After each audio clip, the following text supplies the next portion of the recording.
Hello, Yeah, can you hear me good? good evening. How are you? I am excellent. How are you? Yeah. Tell me, what is NZ? What kind of country is that? New Zealand, right next to Australia. Ah, New Zealand. Well, damn, I must be so stupid. New Zealand. Yeah, all right. Alrighty, well, You hear me all right, or do I have to switch something? no, no, you're good. Good.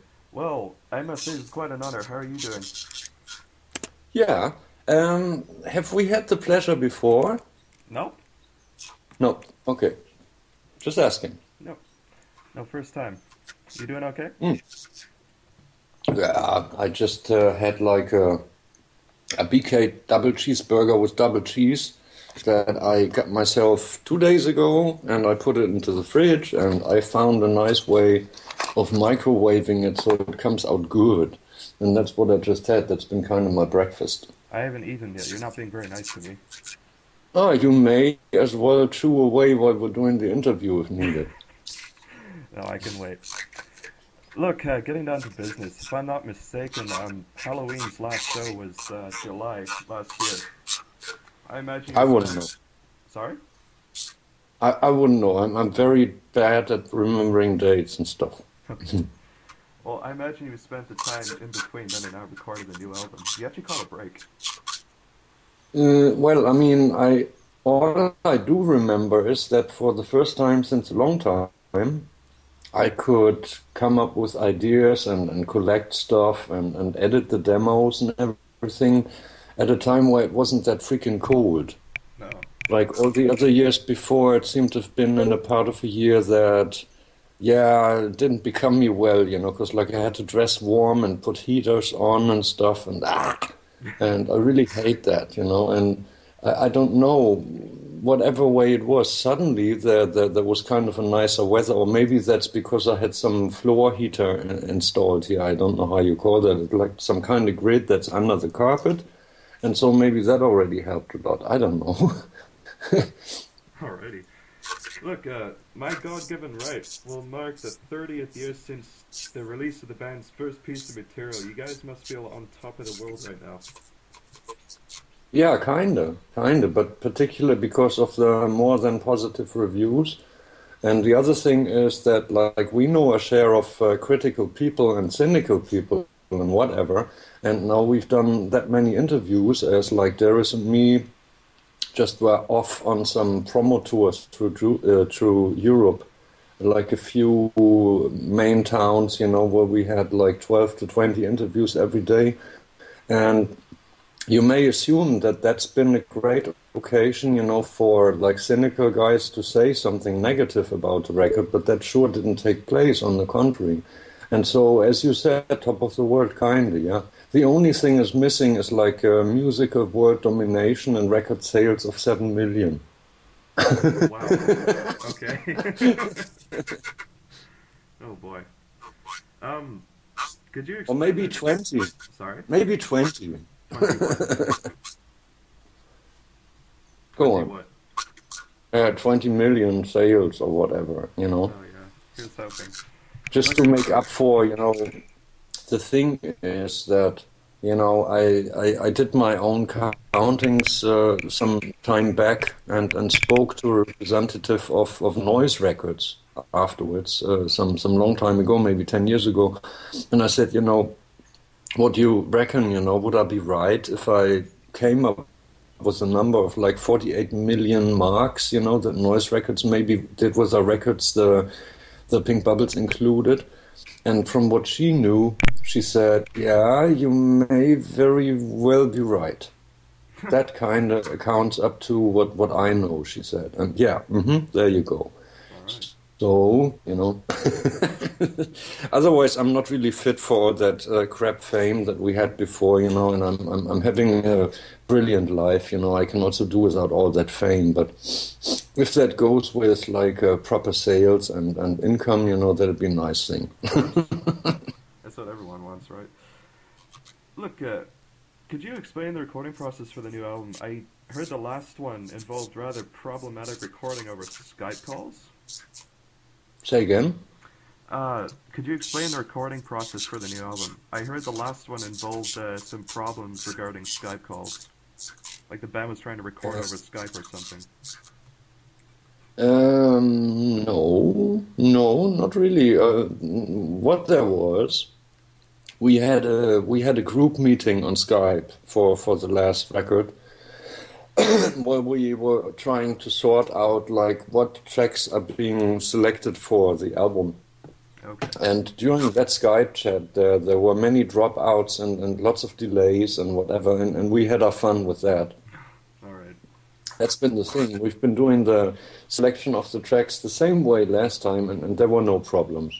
Okay. It was just for the selection process, we had a terrible Skype connection, which was kind of fun because it like lasted 45 minutes till we were done with the selecting tracks. And you may imagine the selection could have taken longer, but because of the frequent problems with the Skype, the selection for the Straight Out of Hell didn't take as long as one would have thought, because it was no fun using it. And last time around, we also had a longer meeting and a longer selection process. Okay. Well, how was the recording process for the new album then? Same, except Charlie Bauerfeind, the producer, he got a hold of, merely bought some pretty expensive additional recording equipment from the analog era.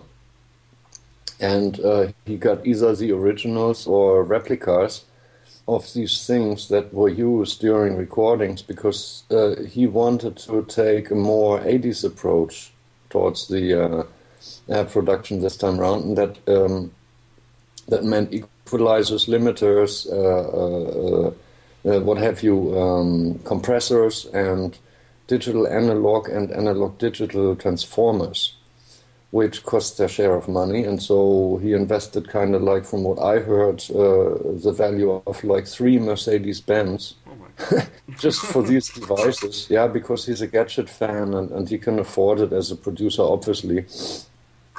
And then this is exactly why we could put that into the digital loop, that we produce on Pro Tools.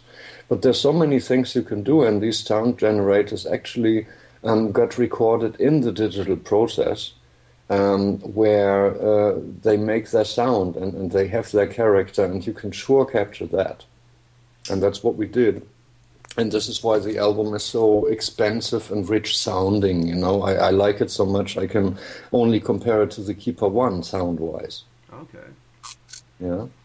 Well, look, the Straight Out of Hell marks a kind of change in direction. It sort of sounded happier than the previous albums, but my God-Given Right feels like a continuation of that. I love it. It's refreshing, but it's not out yet. People will be wondering, how does it compare to Straight Out of Hell? Well, I love it too, and because any Darius seemingly and factually is like the main songwriter on that record, and like the tracks he came up with, he kind of decided to do, right, and they take like a more naive, happy, open approach to what he calls the happy Halloween. Okay. And well, it's thanks to him, right? I mean, because he did only one that's like Swing of a Fallen World, which is kind of a darker number, and all the other numbers he's done, surprisingly, ooze positivism and stuff. And personally, I like that, if it works. And like from what people have told me, nobody has anything against it. So maybe right now it's the right time to try and do something like this, yeah, because like before we would have always had those cynical voices, like, yeah, that's so typical, yeah, what can you expect different of Helloween, that's what they do, they just do that cheesy phony stuff, and what can you do, what can you change, and there you go. And maybe if this works out, It may as well be another milestone in the history of Helloween, which I think is cool, and that would be something to build upon. Okay, cool. Well, the previous album made many poignant lyrical jabs at certain topics. Do some of the new album's tracks have a kind of story behind them? Yeah, eventually, but you can usually read from the lyrics, I don't want to mention too many things, Yeah. what it's all about, so it's kind of clear. I mean, we always use like a lyrical approach or whatever, but, if one takes the time and then tries to decipher the strange fonts, that have been taken again for the booklet, Okay. then one may find access to what the actual songs are about. But usually it deals with like freedom and, good times and positive attitudes rather than whatever. Except for Swing of the Fallen World is maybe about the real world scenario as it stands for Darius in his eyes and his opinion, which takes kind of like a critical approach, like I don't know, the variety of reality is like going downwards in his eyes.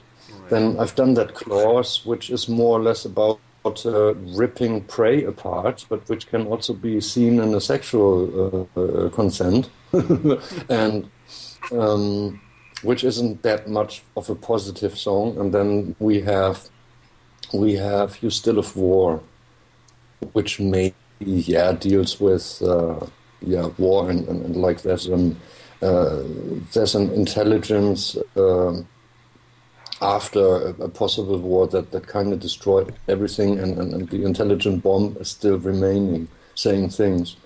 And maybe Battles Won is not so positive because it's about profit with warfare. But on the other hand, it's kind of cynical in a funny way, so you can still rate that as, like funny. Okay. Well, in your words, what exactly is our God-given right? That goes back to a real-life story of Andy Darius. When he finished school, he said to his mom and dad, I'd like to try being a rock musician, at least try. See, however I get far with it or what.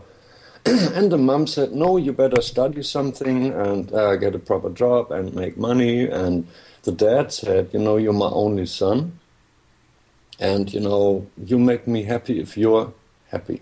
Yeah, if you do something that makes you happy, I'm happy too. And so, you have my consent. So if you want, try, and where that's brought him to. Yeah. And that's the basic story of that, and has nothing to do with the actual cover that our manager and our cover artist came up with. And then when we saw the cover artwork, we said, it's pretty cool, keep it. All right.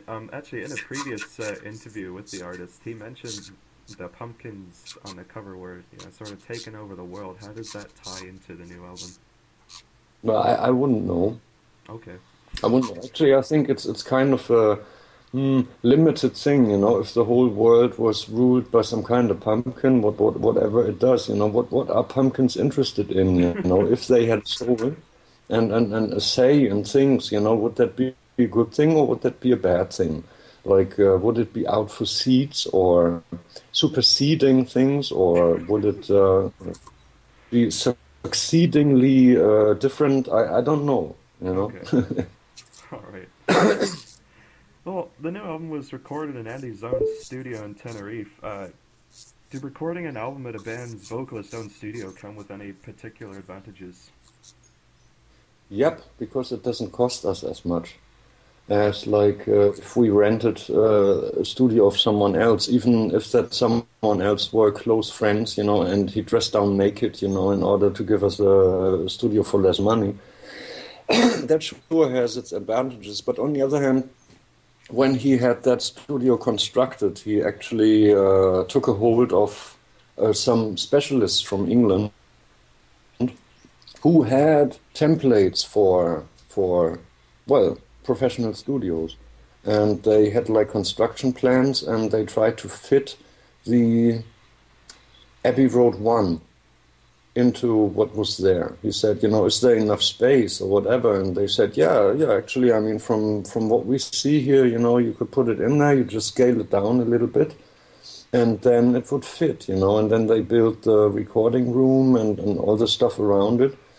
And the recording room has a frightening similarity to the original Abbey Road 1 room, where, for instance, like the Led Zeppelin drums used to be recorded. And we had some checks with our own drum kit, and really, I mean, the result is frightening. Cool, really, really good, and very close to, what is the original. And so Charlie, he also likes to produce and mix things there. Like he's been doing a few of Hammerfall there actually as well, and other things I don't quite remember.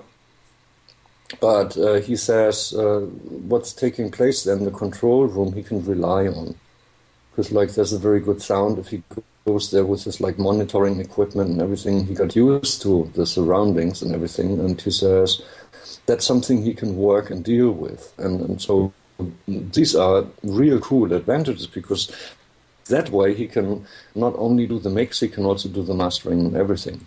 So he can start the recordings and, do everything there at the same place till the very end. If you're inclined to do something like that, there's people who call this like a bit boring or static or whatever, but, he gets his job done the way he wants. Okay. The last 10 years have been pretty consistent for the band in terms of lineup. Not many bands with such a lengthy and impressive career can say that. You must be stronger than ever now. What finally cemented it? I don't know, but I think one thing one can say for sure is that like the actual band members we have right now are all interested in solving little social problems. When these appear, we tend to, keep a cool head and go like, okay, there's something wrong here. How can we solve it? And maybe that's the first lineup that's ever been interested in something like that. Maybe before, we were just like consisting of too many hotheads in one thing. And that maybe, you didn't get something solved, or maybe whatever there was as a management, didn't cater to these things, that like if there was trouble or whatever, they would get in there and try to demand a halt of chaotic outcomings or whatever. And yeah, so, the management we have is also, they know the characters involved, right? And they know repercussions that could happen or whatever, because they have quite some experience. And then they can also say, look, guys, if you want to discuss like this, or you have a problem with this, we can only tell you this or that is going to happen, in comparison to what else you could do, like, for instance, this, be friends, sort it all out and go ahead with the work, because,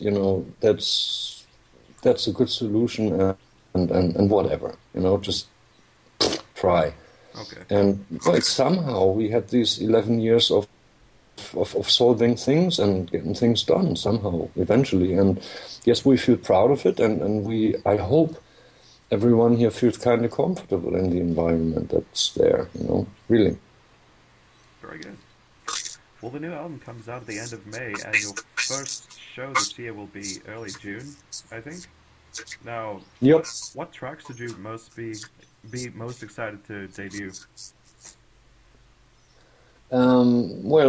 We took, from what I saw, some 3 new tracks into the set list, which I'm not going to mention now, but of course. Then we're going to rehearse that stuff and then do like a festival type of stuff, set list.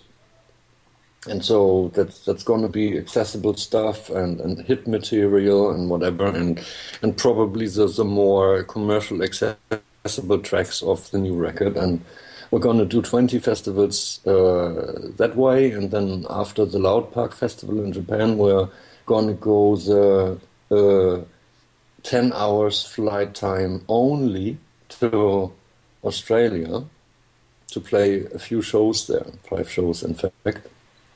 And then in February, I saw in the management's calendar there's some marker for a possible headline tour, of which there are no dates present, so I can't say anything. And then for that, we are going to have a different set list, I suppose. So we're going to have to rehearse that stuff too then, so it's going to be a different one from the festival set list. Okay. You mentioned a tour to Australia. Someone living here, I kind of have to ask, would New Zealand be in the works there? We have quite a good power metal following here. Say the last few bits again, because you've been breaking up. Alright. You mentioned an Australian tour. As someone living here, I kind of have to ask, would a trip across to New Zealand be possible? Yeah, I wouldn't know. The thing is, usually it's like this. You have a promoter who offers you a concert. Yep. And then under the given circumstances, it's like when we're going to Australia this time round, the deal is so that we don't make any profit on the shows. This is just, for friendship reasons, for the fans and whatever, as long, as we don't make any debts or whatever. But from what the calculations are, we're on zero. We're not going to make any profit, so we're going there anyways. Just so. And if we wanted to go on further, well, that would need a promoter, to make us an offer. Otherwise, just for, the sake of our own money, we couldn't possibly go there. That's not the way it works. And that's what we would do, possibly, if there's like a great offer. We're also going to Indonesia, right in the middle of something, before I think there's any other things around there being closed or whatever. So that's kind of like an exclusive show in Indonesia. And that we can only do because of the offer the promoter made. Okay. Well, there is actually a couple of promoters here who have brought over some great power metal bands in the past, so hopefully I could look to them to do something for you guys. Yeah, and well, from what we hear, there's so many people babbling about, New Zealand and how great it is and whatever, and I've even seen a few movies. It's not, that I'm very fond of that kind of thing that New Zealand is, but certainly there's many other people who have dreams of maybe moving to New Zealand someday, because they're fed up with the regular stuff that's going on in Europe or somewhere else or whatever. So it's some kind of how would you call that? Some kind of it's not very rational. It's some kind of irrational dream to go to New Zealand of many people, that I know and heard. And sure, just for the sake of being there and breathing the same air and just have a look, and there's people and fans and whatever, you would certainly like to go there, Sure. All right. Hopefully something happens. Hopefully, yeah. That pretty much wraps it up. Thank you very much for your time. Do you have any sort of last words you'd like to pass on? Well, first of all, thanks even for the support of you people over there, right? Because if not for, it's what I always say, which sounds so bland and whatever, but that's really the way it is. If there's no support of the fans because we piss them off with some bad, boring records or whatever, then there's nothing to be had out of that. And, well, we are very aware of what fans do for who we are and how we are and the life we can have because of it. And so we're trying to give them something and they sure give something back. And so I even, thank the fans who made you, do this interview and stuff. And yeah, maybe stupid point, but that's the way I see things. And I decided, to just say that in a few interviews, if nothing else comes to mind.